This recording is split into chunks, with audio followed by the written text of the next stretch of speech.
Sinundan nga nila ang sasakyan ni Sander hanggang sa tumigil ito sa isang mamahaling restaurant. Nakita niyang naunang bumba ang asawa niya sa sasakyan nito. Umikot ito para pabuksan babae. Habang papasok ang dalawa sa entrance ng restaurant ay hindi na siya muling tumingin na makita niyang hinawakan ng asawa niya ang bewang na babae. Umalis na tayo. Utos niya sa dalawa. Pigil ang mga luha niya habang nasa biyahe. Hindi niya pinapakita sa dalawang kasama na durog siya ngayon. Imbis pa uwi na sila, naisipan niyang puntahan muna ang bahay ng mga magulang niya. Na makarating sila ay isang maigpit na yakap ang naramdaman niya mula sa kanyang Nana Linda. Buti naman anak, nadalaw ka rito. Uwi ka nito sa kanya. Magpahinga lang po ako saglit, Nana. Paalam niya rito. Sige, pagluto ko rin kayo. Tumango siya bilang sagot sa nana niya. Inalalayan naman siya ni Sammy paakyat sa taas. Na makapasok sa kanyang silid, hindi na niya napigilan pa ang mga luha na nais nang lumabas. Hindi niya alam kung anong nangyayari sa asawa. Hindi sila nag-aaway. Sa ilang buwan nilang pagsasama ni minsan hindi sila nagkakaroon ng matinding misunderstanding. Kung nagkakaroon man sila'y hindi naman malalalim na dahilan. Minsan matigas ang ulo niya pero iyon lang naman. Nagkakabati rin agad sila. Habulin nga siya dahil sa sakit. 1,000 karayom ata ang nasa dibdib niya. Hindi man lang siya sigurado sa nakita niya kanina kung anong relasyon ni Sander sa babaeng kasama nito. Pero ang kilos nito ay nagpapahiwatig na nagkakamutihan na ang dalawa. Kaya pala malamig ang pakikitungo nito sa kanyang kagabi. Dahil ata sa babaeng iyan. Ngayon pa talaga ito nagloko kung saan 5 buwan na ang kanyang tiyan. Napatigil siya sa pagtangis na bumukas ang pinto sa kanyang silid. Napapahid siya agad sa kanyang mga luha na makita ang Nana Linda niya. Huwag mo nang pigilan anak, kilala kita. Wika nito sa kanya dahilan para muling bumuhos sa mga luha niya. Nayakap niya ito na maigpit na makalapit to sa kanya. Ang sakit Nana. Nahirapan niyang bigas dito. Shhh, huwag mo masyadong dibdibin ang kung ano man ang problema niyong mag-asawa. Nakakasama iyan sa pinabubuntis mo. Alam ko may problema ka dahil napatpad ka dito. Mas sumigpit ang yakap niya rito. Tanging ang nana niya lang ang lubusang nakakilala sa kanya. Kumain ka muna pagkatapos umuwi ka na. Pag-usapan ninyo na maayos ang problema. Kung ano man ang nagawa ng asawa mo, sigurado may dahilan iyan. Biglang napaisip si Chichay dahil sa sinabi nito, ano naman kayong dahilan ni Sander para lakuin siya? Siguro nga kailangan niya itong makausap. Gusto niyang malaman kung anong rason nito. Nagpaalam ang nana niya na may gagawin pa ito sa ibaba. Nang may sumasan, kumaining siya ng konti. Parang wala rin ganang kumain ata ang dalawang anak niya sa loob ng tiyan dahil hindi nakakaramdam ng gutom. Hindi niya namalayang nakatulog pala siya. Nagising siyang gabi na. Dandan siyang bumangon at bumaba sa kama. Hinanap ng mata niya ang cellphone pero mukhang hindi niya ito nadala. Lumabas siya sa silid patungo sa baba. Agad naman umakyat si Sammy para alalayan siya. Alalayan siya sa hagdan na makita siya nito. Kanina pa raw nagwawala si Bo sa bahay. Turan sa kanya ni Sammy, let's go home. Wika niya. Nagpaalam muna siya sa kanyang Nana Linda bago sila umalis. Habang pauwi hindi niya maiwasang kabahan. Alam niyang galit na ngayon si Sander. Nalaman niyang pinatayan ng dalawang kasama niya. Sina Mateo nang tumawag ang mga ito kung nasaan sila. Buti nilang hindi sinabi ng dalawa kung nasaan sila kanina. Nang dumating sila sa bahay ay agad siyang pinagbuksan ni Sammy at inalayan pa ba ng sasakyan. Nang makapasok na siya ay kita niya si Paul. Nakaupo sa mabang sopa. Hinanap ng dalawang mata niya ang asawa pero hindi niya ito nakita. Pero bigla siyang napatingin sa taas ng hagdan na may nagmamadaling bumaba. Akala niya yakapin siya ni Sander na makalapit ito sa kanila. Pero bigla na lang sinugo nito si Sammy at Jay ng suntok dahilan para mapupo ang dalawa sa tiles. Ilang beses ko bang sinabi na hindi siya pwedeng ilabas? Sigaw nito sa dalawa sabay tumingin sa kanya na masama. Ikaw naman ang tigas ng ulo mo. Sabihin mo lang kung ayaw mo na rito sa bahay dahil pwede kang umalis. Sigaw nito sa kanya dahilan upang mapakuyom niya ang isang kamao. Pumikit din siya para mapakalmay ng sarili. Hindi niya alam kung alam ba ng asawa niya ang pinagsasabi nito ngayon sa kanya. Gusto niya itong tanungin kung anong nangyayari pero hindi sila magkakaliwanagan. Kung galit niya itong kakausapin ngayon, huminga muna siya ng malalim bago nagmulat at tinalikuran ng asawa. Humakbang siya papalapit sa hagdan nang walang ingay. Nang mawakan niya ang hawakan nito, hinakbang niya paakyat ang isang paa. Ganyan ka na ba ngayon? Hindi mo ko kakausapin? Mas mabuti pang maghiwalay nilang siguro tayo kung ganyan ka. Kasabay ng pagmumura sa mga taong nasa paligid nila ay ang paghigpit ng paghahawak niya sa hagdan. Pakiramdam niya nawalan siya ng lakas dahil sa katagang lumabas sa bibig ng asawa. Yumuko siya para pigilan ang mga luha, pero sadyang traidor ito. Pigil ang hininga niya para hindi mapahikbi sa harapan ng lahat. Ayaw niyang patulan ang asawa pero sobra naman yata kung hantong sila sa hiwalayan kung ang dahilan ay ang paglabas niya lang. "Baby." Rinig yung tawag ni Sammy sabay lapit sa kanya. "Don't touch her!" Sigaw ni Sander. Ramdam niya nagsusukatan ang dalawa sa tingin. Hinawakan ni Sammy ang kamay niya para iakyat na siya, pero bigla na lang itong humando sa sahig na may humablot sa binata sa tabi niya. Napapikit siya muli na makitang si Sander ang may gawa. Sinasagad na talaga siya ng asawa. Susugurin pa sana nito muli si Sammy nang kunin niya ang base na malapit sa kinatatayuan niya at malakas itong binasag sa sahig dahilan para gumawa ng malakas na ingay. Masama niyang tiningnan si Sander kasabay ng mga luha niya. "Hindi ka ba titigil?" Malamig niyang tanong rito. Nakita niyang biglang nag-ibang anyo nito na magtagpo ang mata nila. "Ano bang nangyayari sa'yo? Dahil ba sa babaeng iyon? Kaya gusto mong maghiwalay tayo? Kailan mo pa ako niloloko? Mahal mo na ba siya? Ayaw mo ba sa amin ng mga anak mo?" Sunod-sunod niyang tanong habang umaagos ang luha. Pinahid niyang kanyang mga luha habang hindi inalis ang tingin kay Sander. Katahimikan ang namamagitan sa kanyang lahat habang hinintay ang sagot nito. Pero yumuko lang ito sa kanya na para bang kahirap sagutin ang mga tanong niya. "Kung magkakaanak na tayo, saka ka gumawa ng..." Napatigil siya sa pagsasalita nang biglang sumakit ang tiyan niya. Naramdaman ata ng dalawang anak niya ang sakit na nasa dibdib niya. "Wife?" Bigkas ni Sander patakbo sa kanya. Hawakan siya sana nito pero mabilis niyang tinabig ang kamay ng asawa. "Huwag mo akong hawakan." Madiin yung sabi at tinalikuran ang kara pakit sagdan. Pero tumigil siya nang nasa gitna na siya at muling humarap sa asawa na ngayon nakatingin sa kanya. "Huwag kang mag-alala, bukas na bukas din. Lilisan ako rito. Bigyan mo lang ako ng oras para magpahinga." Hindi niya hinintay pa na sumagot si Sander. Muli siyang humpang paakyat. Nanginginig ang buong katawan niya sa galit at sakit habang naglalakad papalapit sa silid. Sobrang dali na mangyayari. Wala man lang siyang napapansing kakaiba. Hindi niya napaghandaan ito. Masyado siyang nabulag sa pagmamahal niya kay Sander. Masyado siyang naging kampante at nagtitiwala rito. Masyado siyang nahulog sa kabutihan nito. Pero ang lahat ng yon ay puro pagpapanggap lang pala. Pero bakit pakiramdam niya may kakaibang nangyari na hindi niya matukoy? Bakit sa mata ng asawa ay mahal na mahal siya nito? Kinabukasan nagising si Chichay dahil sobrang lamig. Nakatulugan pala niya ang pag-iyak kanina. Napatingin siya sa orasan. 2:00 na pala na madaling araw. Naisipan niyang bumaba para uminom ng tubig. Pakiramdam niya halos nawalan siya ng tubig sa katawan dahil sa kakaiyak kanina. Na makababa siya ay dumiretso sa kusina. Pagdating sa kusina binuksan niya ang ref para kumuha ng tubig. Pero nagtataka siyang biglang nawalang ilaw. Pinagpatuloy niyang pagkuha ng mineral water at uminom. Nang matapos siya sa pag-inom at balak ng isara ang refrigerator ay may narinig siyang konting ingay. May nararamdaman siya sa paligid kaya dandan siyang lumapit sa lagayan ng may kutsilyo. Kumuha siya ng isa at tumakbang palabas ng kusina. Nagsisimulang nagiging malikot ang isip niya. Nagtataka siya kung bakit nawalan ng ilaw ang bahay.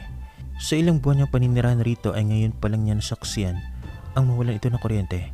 At kung toong nawalan talaga ng kuryente ay may automatically power naman siguro ito. Bigla siyang naalarma na may marinig na naman siyang ingay. Tinalasan niyang pakiramdam sa paligid. Buti lang may alam siya sa dilim. Pero unti-unti na rin siyang nakakaramdam ng kaba. Hindi dahil sa sarili niya, kundi sa mga anak niya. Baka mapana ang mga ito. Kailangan niya maging alerto. Napahinto siya sa pagakbang na may naaninag siyang tao. Napatago siya bigla sa pader nang papalapit sa kanyang isang bulto. Humigpit ang hawak niya sa kutsilyo nang masyado nang malapit sa kanyang presensya na kung sino man. Malakas niyang isinaksak ang kutsilyo sa likuran ng tao na makalagpas ito sa kanya ng konti dahilan para mapasigaw ito. Mabilis niyang hinugot ang patalim sa likod at isinaksak sa dibdib nito nang balak siyang barilin.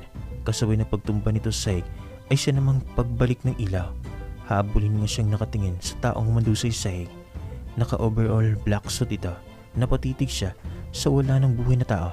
Kapareha ito sa mga taong sumugod sa bahay ni Sander nung bagong labas pa lang sila sa universidad. Lumapit siya rito habang hawak ang kutsilyo may dugo pa. Tinanggal niya ang takip nito sa mukha. Tumupad sa kanyang anyo na lalaki. Kung hindi siya nagkakamali, nasa 25 years old pa ang lalaki. Bigla siya napatingin sa gilid ng leeg nito. Nang may mapansin siya, hinawakan niyang ulo nito para makita ng maigi kung anong nasa lig nito. Na makita agad niyang pinilit ang utak para maalala kung saan niya ba talaga nakita ang tato nitong ibon katulad ng tato nito sa mga taong nagabi nila sa bahay ng asawa. Ibig sabihin ni isang tao lang ang nasa likod nito. Damn! Bigla siyang napatingin sa nagmumura mula sa likuran. Mabilis siyang dinaluhan ni Paul. Are you okay?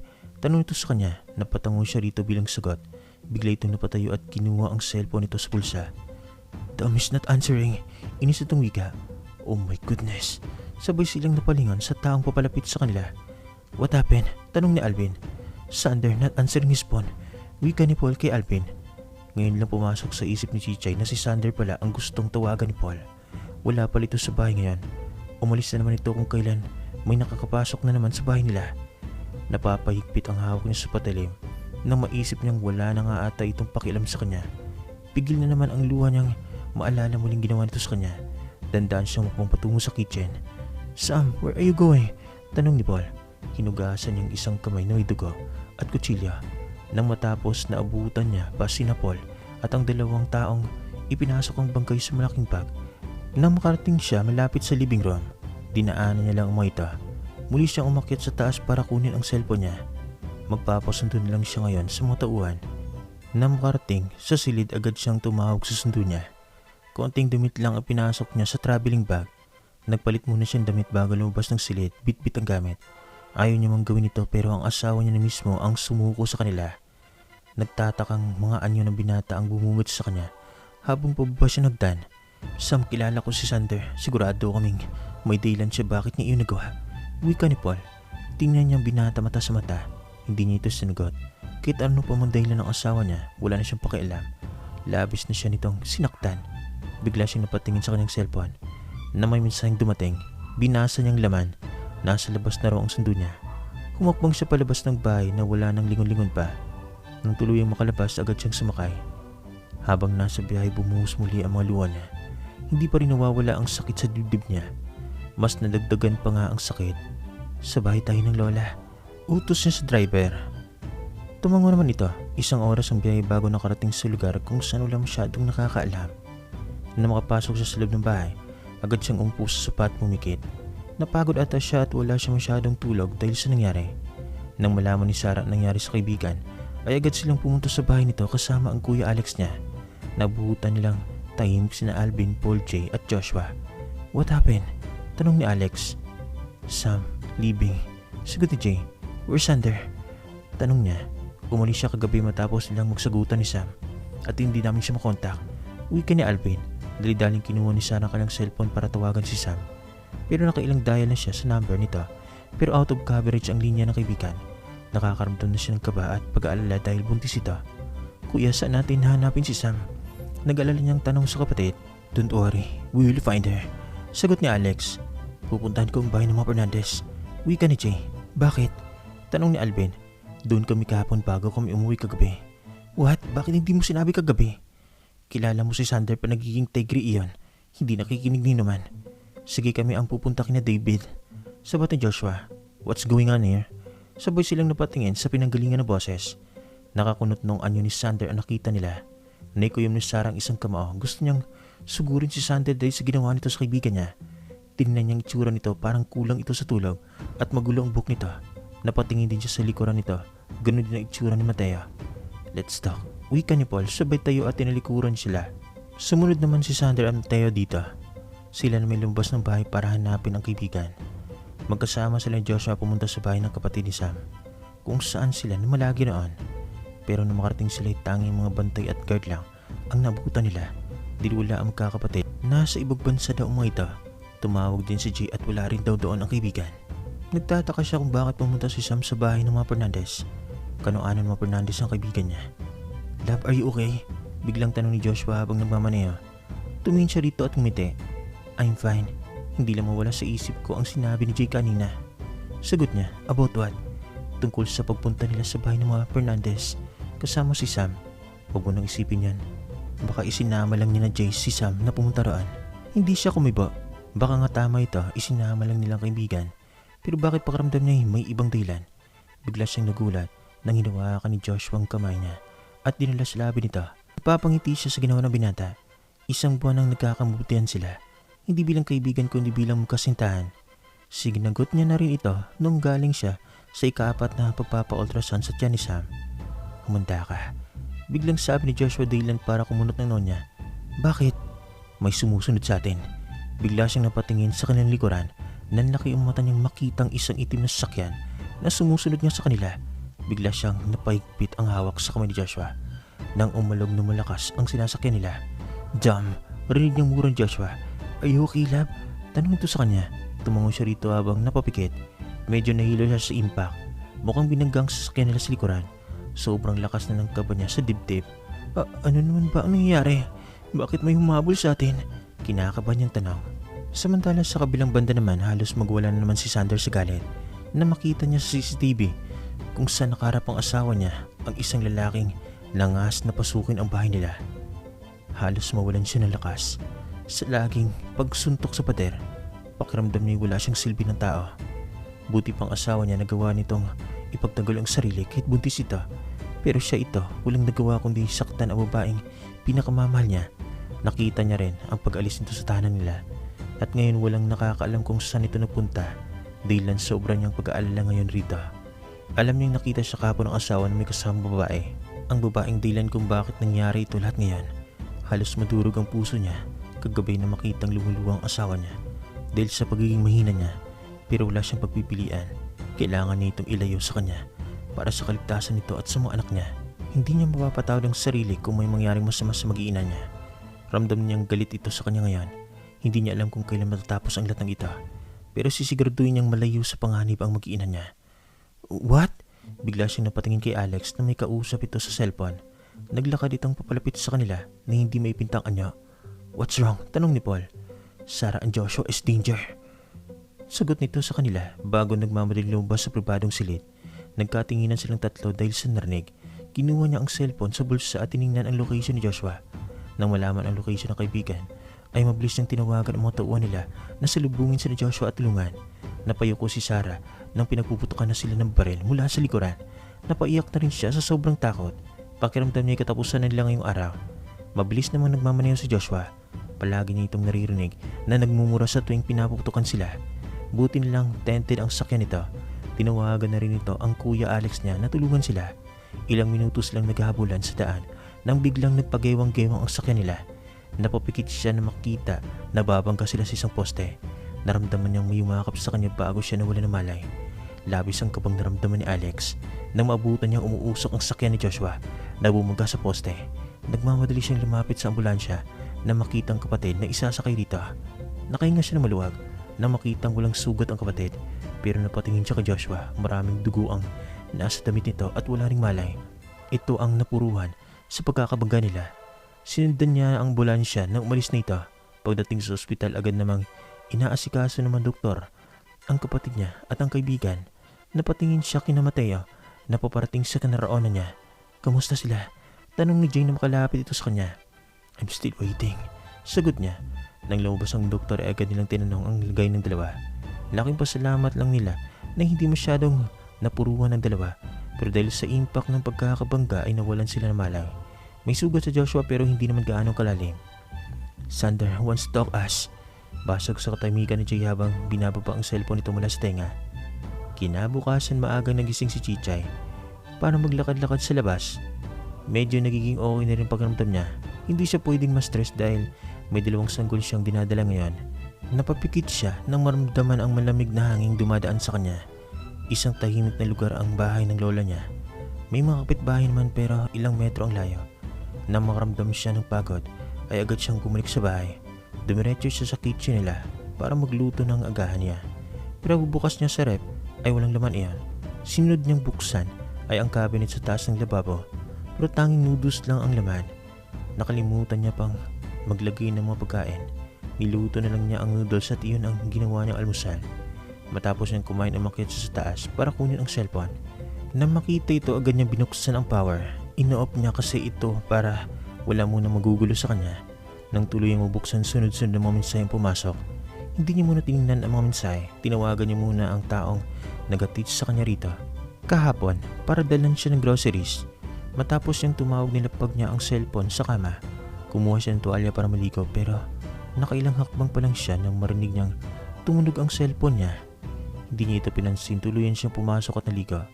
Paglabas niya nagtataka siyang tumunog pa rin ang cellphone niya sa ibaba ng kama. Nilapitan niya ito at tiningnan. Kumunot ang noo niyang makita ang pangalan ni Lina sa screen. Himala ata at tumatawag sa kanya ang bruha. Inayos niya muna ang tuwalya sa katawan niya bago kinuha ang aparato at dinala iyon sa kanyang tenga. Sam, Diyos may naman, bakit ngayon ka lang sumagot? Ano bang nangyari sa'yo? Okay ka lang ba? Nasaan ka ba? Sunod-sunod nitong tanong sa kabilang linya. Sa lugar na wala ka. Sagot niya, umayos ka, hindi mo ba dadalawin si Sarah? Nailayo niya ng konti ang cellphone dahil sa narinig. Ano? What happened? Kinakabahan niyang tanong.